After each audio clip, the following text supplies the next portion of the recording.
Hello, everybody. It's Thursday night. You know what that means. It's time for a little old talking with Tanya. Tonight, I've got not only a very special show for you guys, I also have two very special super fans here to co-host with me. First, please welcome out Conley Crow. Conley, come on up here. Hey, Conley. Hi, what a pleasure and an honor to be here. I'm so excited you're here, but you're also going to be here with one of my favorite people ever, Daniel Clanton. Daniel Clanton, come. Yes, as Connolly said, it truly is an honor to talk with Tanya. So yeah, this is something I've always wanted to do. Yeah, we never talk. Yeah. No, this is the only time you can speak to me, Daniel. That goes for you too, Conley. Noted. Don't make eye contact after tonight. No eye contact from you. So yeah, I wanted to let everybody know that Lee had an old friend come into town tonight. So she's gonna have dinner with her. And Scoop is snowed in Mississippi. Wow. And I'm sure those are some words that many people probably thought they would never hear. Snowed in Mississippi. Yeah. I know. So I wanted to check in with you guys. How's y'all's week's been going? Yes. It's almost done. It rained a lot this morning, and that got me very excited. I'm a huge fan of rain. So so that had me happy. You're a huge fan of rain? Yes. No, the theory is that I normally have such a bright and sunny disposition that I enjoy the rain because it gives a natural balance. So if the sun is shining too much and then I'm out being all happy and pleasant, it's too much for people to handle. So I'm just a fan of that nice balance. Yeah. Oh, all right. So Conley, what have you been doing? Done anything exciting? I wish I could say that I've been doing something exciting. I too am a fan of rain, Daniel, but I think it's because I am inwardly very dramatic, and the rain kind of like allows me to really get into that feeling. Like I remember like driving in the car and I'd be mad and it would be raining and I would have my head against the window, just like as if I was in a movie, you know, like really feeling like I am in a movie right now. So we're calling it inwardly dramatic? I'm inwardly dramatic. I don't think inwardly. It sounds outwardly dramatic. Oh, okay. Inwardly. Got it. Okay. So I want to tell you guys what we're going to be talking about tonight. February 28th. And I just learned this from our guest who's going to be on tonight. February 28th is Rare Disease Day. Did you guys know that? I didn't know that. No. I had no idea. No idea. So our guest tonight, she has a son who is adorable, and he has something that would definitely be considered a rare disease.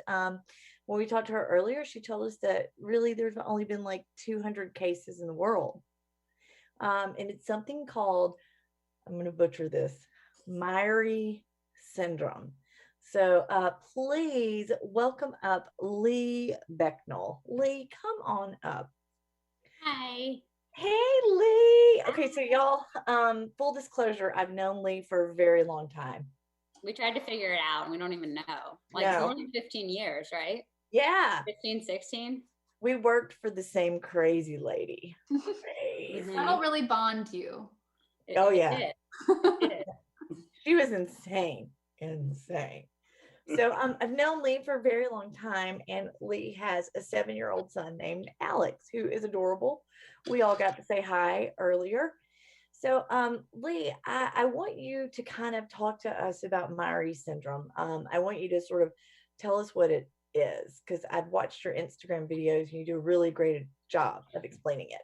Okay, so Myhre syndrome is a defect on a gene. It's like a gene called the SMAD4 gene. I'm not sure exactly what its purpose is, but if there's a defect on it, you have a lot of problems. So basically, it's kind of a spectrum disorder where people are affected differently. So it can have a lot of physical issues. People can have issues with their heart. They can have issues with their lungs, scarring issues, deafness, just GI issues. It causes like fibrosis, like a scarring and a tightening internally. So that's where like those problems stem from, some joint issues and like stiffness. And then it can cause some like behavioral or developmental issues. Like a lot of people with Myhre also are on the autism spectrum. So it's kind of a whole bunch of seemingly unrelated symptoms that they can have. And some people, you know, have some don't really have that many, some have all of them. It's just kind of different for each person. So how does one find out that their child has Myhre syndrome? Like, I'm sure it's some sort of genetic testing, but what sort of triggers that we're going to need to do some genetic testing? So it actually took us 5 years to get a diagnosis. So I had some issues while I was pregnant with him. Mostly he wasn't growing properly. And then when he was born, he kind of looked a little different. Nothing like super, super noticeable, but just some small features that kind of look different to make his pediatrician say like, oh, we should get this checked out. And so we did a bunch of tests when he was, I don't know, like 1 or 2. And then it came back normal. And so we're just like, it was kind of a mystery. But as he began to age, we're like, okay, I think there is something going on here, you know, that he's not catching up. He also got an autism diagnosis around that time, but we kind of felt like, okay, this isn't just autism. There's something else going on. And the sort of next level of testing is something called whole exome sequencing, which they basically look at all of your different genes and test them and make sure, you know, everything's there or everything's working properly. And originally we didn't do that test because our insurance wouldn't cover it. And it was like thousands of dollars. And then somewhere along the line, I don't know if I got new insurance or what happened, but they covered it.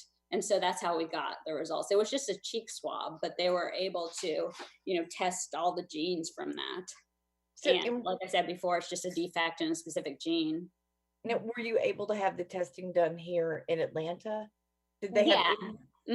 Yeah, we just got it done at a doctor's office. They did a cheek swab and sent it off.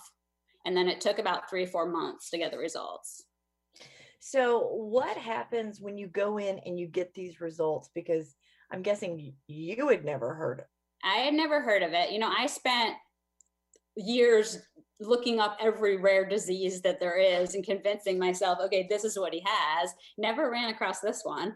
But the doctor called and was like, you need to come in. And I was just like, tell me over the phone. And they said no. So I had to come in with Alex. And the doctor had never heard of it. They had just given me this pamphlet, and I sat with the doctor and literally Googled it with him. Whoa. And they were like, yeah, you need to call a geneticist now. So, okay. So you get this diagnosis. The doctor doesn't know. You don't know. You're Googling. He tells you to call a geneticist. What do? Do you find one in Atlanta? Because yeah, so we had gone to a geneticist previously when we had done some of the other testing at Miri Genetics. So I actually have a friend that's a genetic counselor there. So she was able to get us a pretty quick appointment. And the geneticist, they'd heard of it, but they had never met anybody with it. So it's just kind of like all these doctors that we've gone to, we're kind of teaching them. Wow. So did you reach a point that you finally found like a group or someone who knew something about it? Yeah, there's a Facebook group. It's a closed group that's just for parents of people with Myhre syndrome or adults that have Myhre syndrome. There are a couple of adults in the group as well. And so that's been like very helpful, more helpful than anything. Because everything that Alex has gone through, chances are there's another kid that's gone through something similar, and we can kind of bounce ideas off each other. So I see you looking for Alex. I just realized I don't know where Alex is. Oh. The dog is making sure that he's all right. Yeah. The dog is right here, but I gave the dog some peanut butter so she would leave him alone. But I'm not sure where he went. He took a drive. He's in the car. Yeah. It's like, I'm out of here. So, okay, so you find this Facebook group. So I'm guessing you start connecting with people. Mm-hmm. So you start kind of, I'm assuming, learning about what some of the things that can happen are. Yeah. So in Alex's case, I should say this, he doesn't have a lot of the physical symptoms that a lot of people have. And so it was kind of a shock to realize that what he has does come with all these physical issues, because we had no idea. You know, we knew he had autism, we knew he was developmentally behind, but we had no idea that there were like physical things that go along with this syndrome.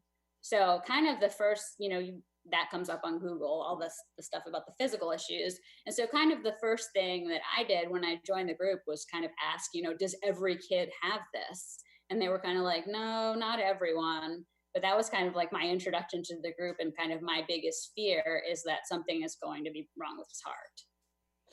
Oh, for sure. I think that would be, you think you're dying. I do. Because I know you do it all the time. Yes. So, I get it. So I'm sure you were thinking worst case scenario. Like, yeah, it was just really shocking, like all the things that, could happen. Do they have any idea what causes this? Like what happened? It's not, it's a random mutation. It's not passed down from me or my husband. It's just completely random. So they don't know. They say in some cases that the paternal age plays some thing in it, but in our case, Jason was, I don't know, he was like 33, so he wasn't considered, old. Yeah, he was 33. So they don't know. So are there any other cases in Atlanta? Because I think you said there were like 200 in the world. There actually is. There's one other little boy who's only a year older than Alex. They live in Alpharetta, Johns Creek area. So we have hung out with them a couple times, and then COVID happened. So, we haven't really gotten to continue that friendship during the pandemic. But yeah, it's just kind of crazy. There is someone else here, and they've had their his diagnosis for longer than us. So that's been a really good resource for me, because I'm able to, ask his mom specifics. I'm like, what doctor did you go to for this, and that kind of thing. Oh, that's really good that you have somebody that you can kind of say, hey, we're both in the same area. Mm-hmm. Who are you seeing? Right. So you brought up COVID. So Alex was in school before COVID, right? Like in person. Mm-hmm. Is he back in school in person now? What's it like? How are you getting through it? He's not, because in DeKalb County where we live, we haven't gone back. It's been virtual since March. So what he actually does is he goes to a therapy center. It's ABA therapy, which is applied behavior analysis. It's like a common autism type of therapy. And he was going there before COVID. He was just going after school. But now he is going for about half the day. And they actually sort of facilitate a little bit of the virtual schooling with him. He just does an hour a day, because he can't, and he can't sit in front of a computer for 6 hours. I mean, no kid can, No. I would prefer not to sit in front of a computer for 6 hours. I couldn't do it. There's no way I could sit in front of a computer for that long. No. But also I don't want to just use them as like, he's there for therapy. So I want to make sure he gets that as well. But it's a bit, I work full time. So it's a bit of a break for me, at least when he's there. So does he sit and actually, like, you're able to do some work while he's sitting and engaging, and it's a little break for real? I mean, he's not here. He goes to the therapy center. Oh, so he goes, he's not home. Okay. He comes home in the afternoon. I have a babysitter that I hired that helps, because he wants a lot of attention, and yeah. Because you see, when Lee is left alone with him, she doesn't know where he is. I don't know where he is. Now I feel like I need to I'm going to walk with my computer and find him. So I think he's in the basement, which is fine. He's probably up to no good. Probably. Yeah, At least the dog is with him, because the two of them. All sorts of fun Oh, the things dog is down in coming the with you The now. dog is coming with me. I found him. Okay, we're good. The child has been found. She's found. It's here. Probably shouldn't put that out to the public, but oh well. So, he's verbal. Like, he said hi to all of us. Mhm. So, how were they able to determine at such a young age that he was actually on the autism spectrum? Because you said that's the initial diagnosis, and you were like, "There's something else." Mm-hmm. So he is verbal, but it's not like he wants or thinks he's observing, you know, like I see a train or something like that. He can't have a conversation with you like at all. But to answer your question, we brought him to a developmental pediatrician, and they just had a huge like checklist of things, you know, does he do this, does he do that, you know, so you had to put like sometimes, never, always, that kind of thing. And I think if they just meet enough criteria, they kind of just say they're on the autism spectrum. I mean, there's definitely some things he does that made us think, okay, like, yeah. But then there's other things that we were like, oh, you know, when we got that diagnosis. Like it wasn't a shock, but we weren't going there expecting it either. Oh, for sure. I don't think anybody ever would be. Yeah, I mean, I guess though some people, like if their kids act kind of in a certain way that, you know, is pretty common with, you know, you hear some kids that are autistic, you know, flap their hands and that sort of thing. Like he doesn't really do that, or he doesn't like line up things, or, you know, things that would give people kind of pause and make them say, okay, and I think maybe there's something going on here. Like he doesn't do any of that, but he does some things. He has some sensory issues, mostly sensory seeking, which means he likes feeling things. Like he likes jumping, and he likes like hitting things hard, and he likes, you know, he wants that extra input. Does that make sense? Mhm. Well, they do say if you've met one person with autism, you've met one person with autism. Yeah. So, you know, I think it shows in different ways, in different. Yeah, definitely. So it can be hard to diagnose sometimes because you're like, well, he's talking, he's, you know, X, Y, and Z, but. Yeah, and I'm not sure if when we got that diagnosis, it was right after he had turned 2. He wasn't really talking then, so that probably was part of it too.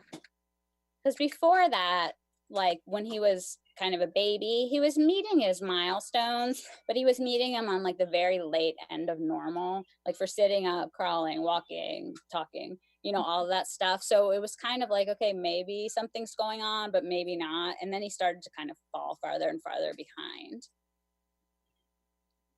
Wow. So, Myhre Syndrome.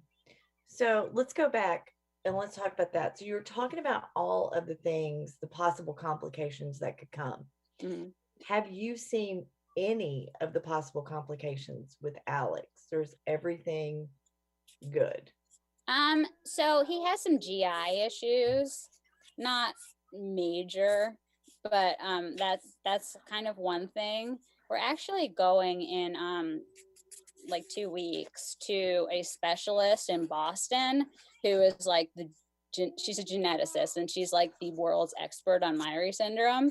So yeah, so we're going up there. She can't really, you know, it's not curable, so she can't really do anything, but by speaking with her, she kind of becomes part of your team, and she can advise our doctors down here. And we're also going to be meeting with other doctors up there that are more familiar with the syndrome and know what to look for, because a lot of our doctors here were just like, you know, he had to have an echocardiogram, and the doctor really didn't know what to look for, whereas we go to a cardiologist in Boston, and there's specific things that they'll look for. So how did the doctor you're going to see, like, what's her history? What led her to become this expert on such a rare disease? You know, I don't know. That is a good question. I'm not sure. You know, I think that's a very interesting thing, that because this is so rare, it really does take a huge net to cast out to. So you mentioned the word team. Yeah, you actually have to have a team with doctors from different places communicating with each other. And I love the fact that once, you know, you understood what this was, that there's a community of people that, you know, have children. So I'm sure that that was super helpful for you to, you know, have that sort of foundation already set. Totally. Mm-hmm. Yeah. And I think one other thing that's really, really cool that you've done is you're sharing information about it. You're sharing information about it, and you're letting people know exactly what it is. Because, like I said, I didn't know it was Myhre syndrome. It looks like Myhre syndrome to me, and you're The like, pronunciation is kind of, people say it a bunch of different ways. This doctor that I was just talking about and the Myhre Syndrome Foundation pronounce it Myhre, but there's a bunch of different ways, especially because there's, you know, people in other countries kind of say it with a different accent. So there's a little bit of a debate on how to say it, but this doctor says it's Myhre. So how many cases would you say that there are in the US? Do you have any sort of like guesstimate? I'm not sure, because this Facebook group is a worldwide. In one region, then in another? No, I mean, there's people, I know the people in the US, I mean, they're kind of all over. There's a couple in South Carolina would be like the next closest to us, I think. There might be another one in Georgia, actually, an older child, but in a different part of Georgia. So Alex right now, it just sort of has some GI issues. What is the, what's the prognosis? Like so it's like a wait and see type thing. It's a progressive disorder, unfortunately. So as he gets older, he might develop some of these other symptoms, but he might not. So basically, you know, we see all these doctors on kind of a yearly basis to just make sure everything is going well, you know, and just are, you know, married, functioning, have jobs, you know, total, you know, or just right. I don't know what the right word is. And then there are some people that can't be independent. So it really is a very wide spectrum of how people are affected. And we just sometimes that unknown can be kind of the most difficult part. I mean, because you do have to be so diligent, it sounds like, about making sure that you stay on top of the appointments and all of that. And I can just only imagine, I'm not a mother, but I can only imagine how stressful that can be, or, you know, it's probably always somewhere in your mind. Yeah, for sure. It's definitely stressful. Oh, there he comes. There he went. Yeah. Now he's going upstairs because I am downstairs. Of course. It might be something that moms have to get used to. Well, yeah, I was going to ask. So, like, right now, what is his level of independence? So, like, is there a period of time where you could leave him and know, okay, well, he's there, he's coloring, or he's doing something? Sort of. He will likely get into some sort of trouble, like he'll climb into the cabinet and get some cookies out or something like that. I mean, I would kind of have to check on him a lot. He's not really that independent in general. Like he's still working on, he's potty trained, so he's 7. So he's potty trained during the day, not at night, but he still has to be reminded to go to the bathroom. He can't really dress himself. He needs help with that. So kind of things that children usually learn at like 2 or 3, he still has trouble with. Wow. Yeah, that potty training, listen, it's a pill. No, I know. Believe me, I know. I have to go through it for like longer than everyone. Fortunately, during the day, he's fine, mostly. But yeah. All these people that are like, I potty trained her in one weekend. I've got one thing to say to you, and it ain't nice. Yes. I feel, I know. I mean, 4.5 years, 4.5 years. And it was just like, I'm why? working on it. I know. It's like, I know you see the potty. I know you know what it's for. They're just like, no, I'd rather go in the other room. And it's less effort. It's less effort to do it. I like the bed. I'm very comfortable. Mm-hmm. So, Lee, you also do some fundraising for the Myhre Foundation, or for research.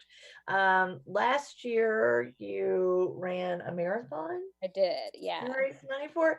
So, tell us a little bit about that. Like, what is the funding like for the foundation? So the foundation is fairly new. I feel like it was just established within I want to say like the past 2 years, maybe. I might be wrong on that, but it's fairly new. So their funding, you know, they're looking for funding for research and awareness because, like I said, no one's heard of this. So, you know, if you have a syndrome out there that no one's heard of, you know, there's not going to be a lot of money for research. So this foundation was established, and it has the doctor that I talked about and some other doctors that are well versed in the syndrome. They're on the board, and so they contribute. They're having like a virtual annual meeting this summer where they're going to share a lot of information, so that kind of thing. But I ran a marathon. I ran the Myrtle Beach Marathon last March. It was actually like the week before all the COVID stuff happened. Yeah, if it had been a week later, it'd probably been canceled. I remember thinking like, is this safe to run? Okay. But yeah, so I just did like a Facebook fundraiser, and I'd never really done that before, but it ended up working out really well. I don't remember exactly how much I raised, but somewhere around $3,000. So Yeah. Well, That's I don't want to take us too far away from the fundraising aspect, but I just want to sort of focus in on the marathon aspect of things. Was this your first marathon that you? It's not. So I ran a marathon when I was in my 20s. I don't even remember what year that was. A while ago. So no, but I took a very long break in between the two of them. And when I say I ran the marathon, there was some walking, lots of walking involved. Hey, but you know what? It's still 26.2 miles. So Yeah. Wow. So was there training? Was there a Rocky montage? Was there preparation and all that? There was training. There was a lot of training involved. Now, and then after I did it, I stopped running for 6 months, and now I can like run a mile, and I feel like I'm gonna pass out. So you lose it very easily. I would feel like I'd done enough exercise for the rest of my life. Yeah, I kind of did feel like that. I was like, I'm done now. It's good. Well, that's quite impressive. That is amazing. Lee ran all the time when we first met each other, and she was also a vegetarian and had I'm been. not a vegetarian anymore. I know you've crossed over to I know the you're dark super side. happy about that. I know you're very excited about that. I am. So now that you have crossed over to the dark side, what is your favorite meat to eat? Well, you know, I still don't eat beef or pork, so I haven't exactly crossed over. I do eat chicken. Yeah. So chicken. Oh, so that means that you go to Burger King and get the Impossible Whopper. I have tried it. It's not bad. Not bad. But it's been so long since I've had the regular one that I don't know. Maybe it's horrible, and you know, I think it tastes the same. I dated a guy who was a vegetarian for a while, and my family is very Southern. And my stepmom, it was like they could not wrap their heads around what being a vegetarian even was. And so I would be like, okay, he's a vegetarian. And they were like, it's okay. I just put a little bit of bacon in the green beans, but he can eat around it. And it's like, that's defeating the purpose. Yeah. It's hard to be vegetarian in the South. Yeah, it really is. Vegetables have meat in them. Yes. It's hard for people to register that. Like I didn't eat meat for a year, and I would go home and my dad would make breakfast and there would be bacon and sausage. Here you go, son. Say, I'm not meat eat. Not eating meat. Oh, any meat? Yeah, just bacon, ham? No meat. It's hard to register. Yeah, people don't really get it. You look at some flowers. What? You got some in your mouth here. What? One snake. A snake? Where? Some purple cars. I hope there's no snake. Look at some purple cars. You want to look at some purple cars? Okay. Okay. I don't know where to find them. I thought he was saying there was a snake in your car. I was like, what? He said something about snakes. There better not be a snake. Yeah, that was an exciting journey. There were snakes and purple cars. Purple cars. Yeah. My car's not purple either. Look at some purple cars. You want to look at some cars? He just has something in his mouth. He actually speaks a little more clearly than that. Look at some purple cars. You want take us out of your mouth for a second? Can you say hi? Okay. Look at some purple cars. You want to look at some purple cars? Okay. Okay. Where are we going to look at them? At Target. At Target. Oh. He's got good taste, Lee. I He's know. got very good taste. Except we go to Target and there are no purple cars, and it's a drama. Oh no. Well, so we were talking about food. What kinds of foods does Alex like to eat? What is his diet like? So he is fairly picky. I mean, he eats, before I had kids, I was like, oh, I'm going to feed them all organic food and I'm going to, make all their food. He eats a lot of chicken nuggets and mac and cheese and like things like that. He did eat some sweet potato tonight, so that was a plus. He likes salmon. That's kind of like the only kind of healthy thing he likes. Pizza.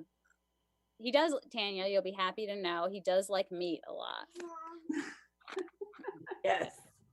Meat for the win. See, I can't believe, because Jason, your husband, is from South Carolina, and I believe he's a barbecue fan. He is a barbecue fan. Mm-hmm. I don't like barbecue. I know. Stop. Like, Stop. I just don't like the sauce. Oh, what? I don't know. And I know there's different sauces from like different areas. Yes. But yeah. Yeah, I mean, Connolly was waving around a bottle of Sweet Baby Ray's not too long. I have that in the house because Alex and Jason like it. Love it. The smell of that, like, oh.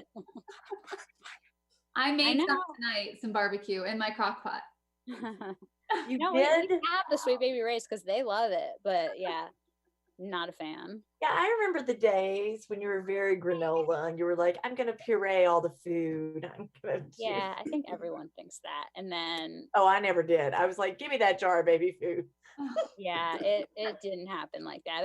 I think I made food once, like pureed food once, and then I was like, no, this is too hard.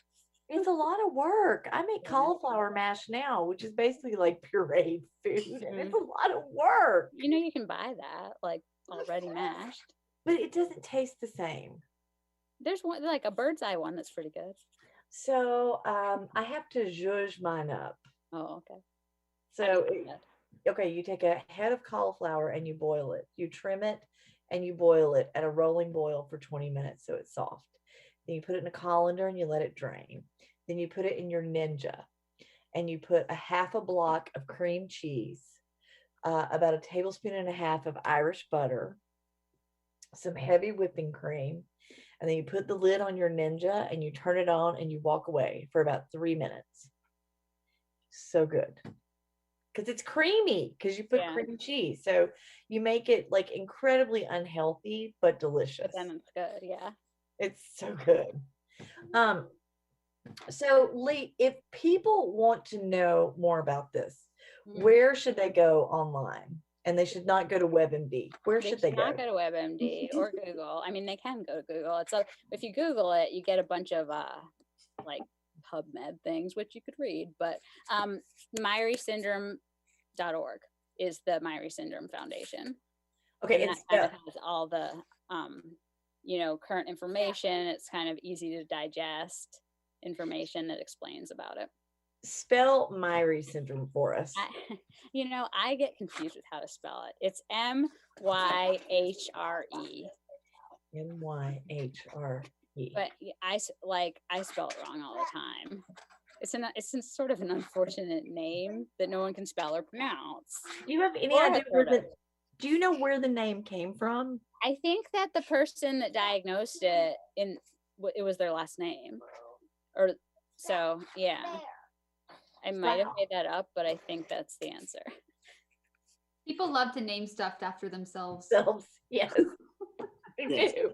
Yes, Dr. Francisco Myhre. He was the person that identified it and named it. And, it's like Lou Gehrig. He stuck his flag in the ground there. Well, I love that his last name is Myhre and his first name is Francisco. That's what I'm going to point out there. Daniel was making that up, Lee. Don't Google that. He's world traveled. Who knows? I don't even know if there was a person named Myhre, but I think there was.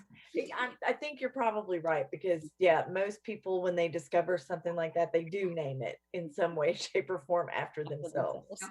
It's kind of weird if you think about it. Like, I don't know that I want like a disease named after me. It is weird. It's like, I have discovered it. I will give it my name. I know. My name that no one can spell or pronounce.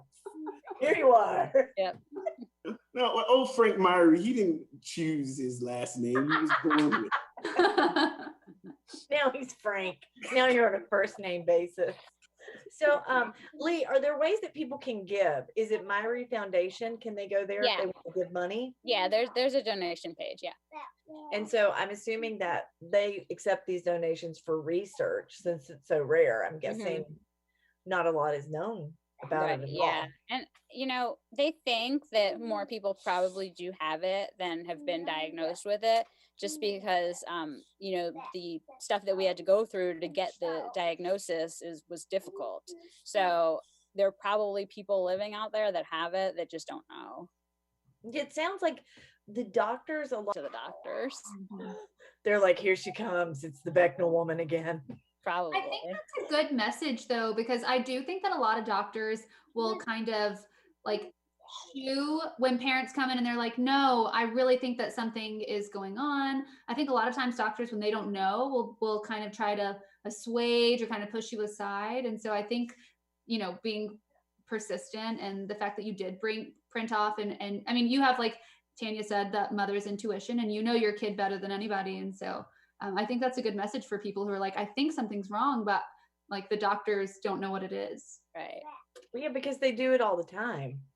Mm-hmm. They do it all the time. You can, I took Zoe to the doctor for weeks about her wrists when she was younger doing competitive cheer, and they kept saying nothing's wrong.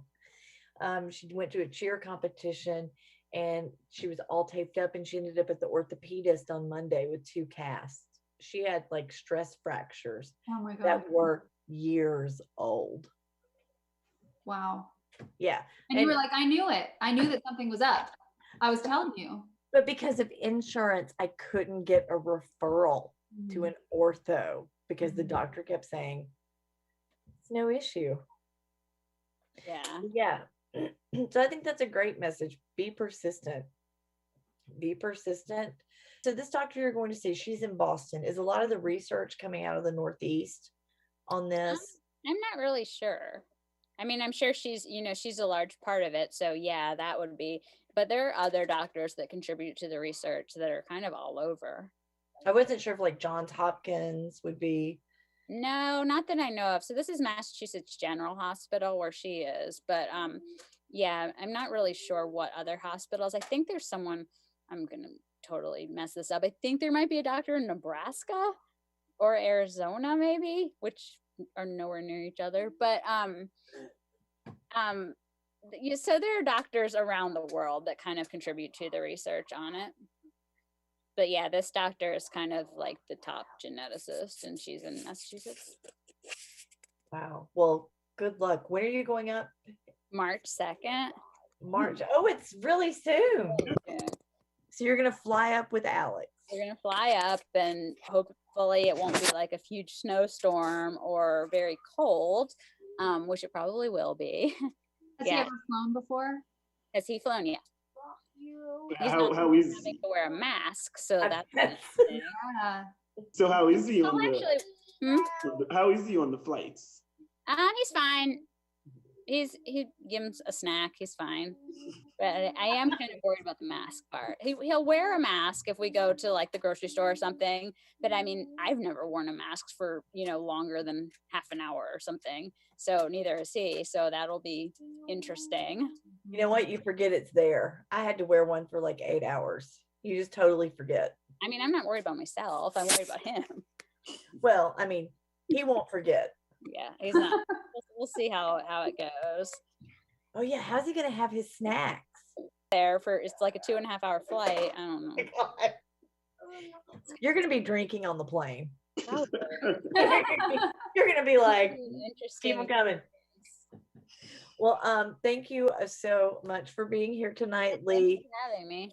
Oh, it's been great. And everyone go and check out the Myhre Syndrome Foundation page. If you want to donate there.